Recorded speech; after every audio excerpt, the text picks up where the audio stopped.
নমস্কার বন্ধুরা, আমার চ্যানেলে তোমাদের সকলকে স্বাগত জানাই। আমার আজকের রেসিপি রুই মাছের কোপ্তা কারি। রোজ একঘেয়ে মাছের ঝোল ভালো না লাগলে এইভাবে মাছের কোপ্তা তৈরি করে নিতে পারো। রুই মাছের 5টা পেটি নিয়েছি, তোমরা গাদা বা অন্য মাছ দিয়েও করতে পারো। এই মাছগুলো দিয়ে আমি কোপ্তা তৈরি করে নেব। মাছের পিসগুলোকে আমি সিদ্ধ করে নিচ্ছি, সিদ্ধ করে নিলে কাঁটাটা বেছে নিতে সুবিধা হবে। মাছের পেটিগুলো ভালো করে সেদ্ধ করে নিয়েছি, এবার ঠান্ডা হয়ে গেছে। এবার আমি কাঁটাগুলো বেছে নেব। আমি মাছের চামড়াটা ফেলবো না, তোমরা পছন্দ না করলে চামড়াটা ফেলে দিতে পারো।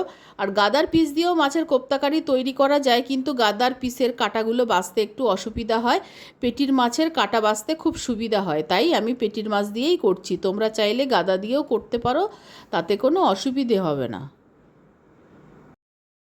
সব কাঁটাগুলো আমি খুব ভালো মতো বেছে নিয়েছি, আর একবার ভালো করে চেক করে নিচ্ছি কোথাও কোনো কাঁটা রয়ে গেছে কিনা। ছাড়ানো মাছটাকে আমি মিক্সিং জারে নিয়ে নিচ্ছি, জাস্ট একবার ঘুরিয়ে নেব। আর মিক্সিং জারে একটু আগে আমি আদা রসুন কাঁচা লঙ্কা বেটেছিলাম, সেটাই একটু লেগে রয়েছে। মাছটা খুব ভালো মতো মিহি হয়ে গেছে, এবার একটা বাটিতে ঢেলে নিচ্ছি। পেস্ট করা মাছের মধ্যে এবার এক এক করে সব উপকরণ যোগ করছি। দুটো বড় সাইজের পেঁয়াজ খুব মিহি করে কুচিয়ে নিয়েছি, এটা মাছের মধ্যে দিয়ে দিলাম।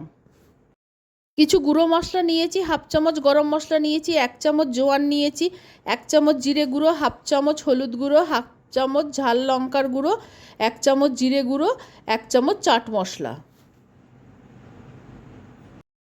প্লেটে সব গুঁড়ো মশলাগুলোও আমি মাছের মধ্যে দিয়ে দিলাম। বড় চামচের 3 চামচ কর্নফ্লাওয়ার, 2 চামচ বেসন নিয়েছি।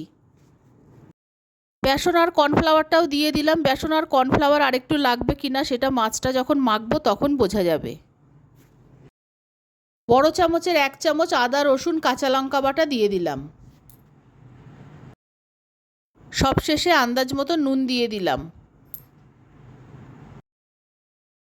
সব উপকরণ খুব ভালো মতো হাত দিয়ে মেখে নিচ্ছি। মাখার পরে যদি খুব নরম মনে হয়, কোপ্তা তৈরি করতে অসুবিধা হয়, তাহলে আরও 1 চামচ বেসন, আরও 1 চামচ কর্নফ্লাওয়ার মিশিয়ে নিতে হবে। আমার মনে হচ্ছে আর লাগবে না। সব উপকরণ খুব ভালো মতো মেখে নিয়েছি। এবার অল্প খানিকটা ডো হাতের মধ্যে নিয়ে হাতে বলের আকারে গড়ে দেখে নিলাম কোপ্তাটা ভালো মতো তৈরি করা যাচ্ছে কিনা। কোপ্তাটা ভালো মতো তৈরি করা যাচ্ছে মানে মাখাটা ঠিক হয়েছে। হাতটা ভালো করে ধুয়ে নিয়ে হাতে অল্প তেল মেখে নিয়েছি। তারপর অল্প অল্প করে মাছের ডো হাতে নিয়ে নিতে হবে, আর 2 হাতের সাহায্যে গোল গোল করে কোপ্তা তৈরি করে নিতে হবে। কোপ্তা তৈরি করার সময় খেয়াল রাখতে হবে কোপ্তার গায়ে যেন কোনো ফাটল না থাকে, কোপ্তাগুলো যেন খুব মসৃণ তৈরি হয়। তাহলে কোপ্তাগুলো ভাজার সময় বা গ্রেভিতে দেওয়ার পরে একটা কোপ্তাও ভাঙবে না। তোমরা দেখতে পাচ্ছ আমি কোপ্তাটা কত মসৃণ করে তৈরি করেছি। কোপ্তাগুলো তৈরি করে যে থালার ওপর রাখবো, সেই থালাটার ওপর একটু ময়দা বা কর্নফ্লাওয়ার ছড়িয়ে রাখলে কোপ্তাগুলো একটা আরেকটার গায়ে লেগে যাবে না।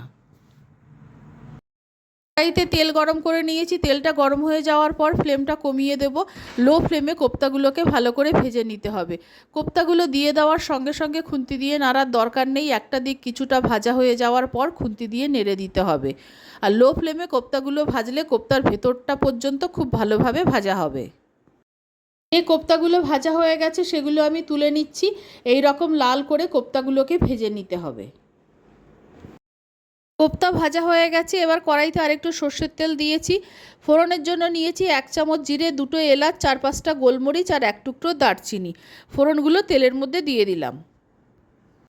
ফোড়নটা ভেজে নেওয়ার পর 2টো বড় সাইজের কুচানো পেঁয়াজ আমি তেলের মধ্যে দিয়ে দিলাম। পেঁয়াজটা ভেজে নেব। পেঁয়াজটা বাদামি রং ধরা পর্যন্ত ভেজে নিতে হবে। পেঁয়াজটা ভাজা হয়ে গেছে, এবার 2টো বড় টমেটো টুকরো করে কেটে আমি দিয়ে দিলাম। টমেটোটা একটু বেশি দিতে হবে। আদা রসুন কাঁচা লঙ্কা একসঙ্গে বেটে রেখেছিলাম, সেখান থেকে আমি 2 চামচ মেপে দিয়ে দিলাম। টমেটো আর আদা রসুনটাকে কিছুক্ষণ ভালো করে ভেজে নিলাম। ধনে আর জিরে একসঙ্গে পাউডার করে নিয়েছিলাম, সেখান থেকে 2 চামচ ধনে জিরে পাউডার নিয়েছি, 1 চামচ লাল লঙ্কার গুঁড়ো, 1 চামচ হলুদ গুঁড়ো আর আন্দাজ মতো নুন নিয়েছি। গুঁড়ো মশলাগুলোও আমি কড়াইতে দিয়ে দিলাম। মিক্সিং জারে লেগে থাকা মশলাটা ধুয়ে অল্প জল দিয়ে দিলাম। এবার মশলাটাকে খুব ভালো মতো কষিয়ে নেব। মিডিয়াম ফ্লেমে মশলাটাকে কষাতে শুরু করলাম। যতক্ষণ না মশলার ওপর তেল ভেসে উঠছে ততক্ষণ মশলাটাকে কষাতে থাকতে হবে। মশলাটা যখন কষানো হয়ে আসবে বড় চামচের 1 চামচ সয়া সস দিয়ে দিলাম। টমেটোটা বেশি ব্যবহার করেছি বলে টমেটো সস ব্যবহার করলাম না। টমেটোর পরিমাণ একটু কমিয়ে দিয়ে তোমরা 1 চামচ টমেটো সস ব্যবহার করতে পারো। মশলাটা কষাতে কষাতে একটা কথা বলে রাখি, আমি কোপ্তা তৈরি করার সময় চাট মশলা ব্যবহার করেছি বলে গ্রেভি তৈরি করার সময় টক দই ব্যবহার করিনি। আর টমেটোটা বেশি পরিমাণে ব্যবহার করেছি বলে আমি টমেটো কেচাপ ব্যবহার করিনি। যে কোনো দুটোর একটা ব্যবহার করতে হবে। চাট মশলা ব্যবহার করলে টক দইটা দেওয়া যাবে না, আর টমেটো বেশি ব্যবহার করেছি বলে টমেটো কেচাপ দিইনি, তাহলে তরকারিটা বেশি টক হয়ে যাবে, খেতে ভালো লাগবে না। মশলাটা খুব ভালো মতো কষে গেছে, এবার আমি জল দিয়ে দিচ্ছি। আমি গরম জল ব্যবহার করছি। যতটুকু গ্রেভি রাখবো তার থেকে 1 কাপ মতো জল আমি বেশি দেবো, এর থেকে বেশি জল লাগবে না।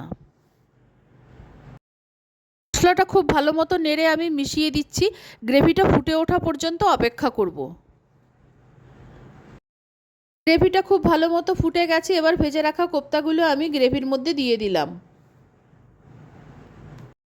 2 মিনিট হাই ফ্লেমে ফুটিয়ে নেব, তাহলেই রান্নাটা হয়ে যাবে। কোপ্তাগুলো 2 মিনিট গ্রেভির সঙ্গে ভালো মতো ফুটিয়ে নিয়েছি, নুন ঝাল সবই ঠিক আছে। এবার আমি নামিয়ে নেব, আমার রান্নাটা হয়ে গেছে। গরম গরম রুই মাছের কোপ্তা কারি পরিবেশন করার জন্য তৈরি হয়ে গেছে। এই কোপ্তা কারি যে কোনো পদের সঙ্গে খেতে খুবই ভালো লাগবে। আমার এই রেসিপি ভালো লাগলে আমার চ্যানেলকে সাবস্ক্রাইব করার, লাইক করার, শেয়ার করার অনুরোধ রইল। আর আমার নতুন পুরনো সকল বন্ধুদের আন্তরিক ধন্যবাদ ও ভালোবাসা জানিয়ে আমি আমার ভিডিও শেষ করছি। সকলকে অনেক অনেক ধন্যবাদ ও ভালোবাসা রইল।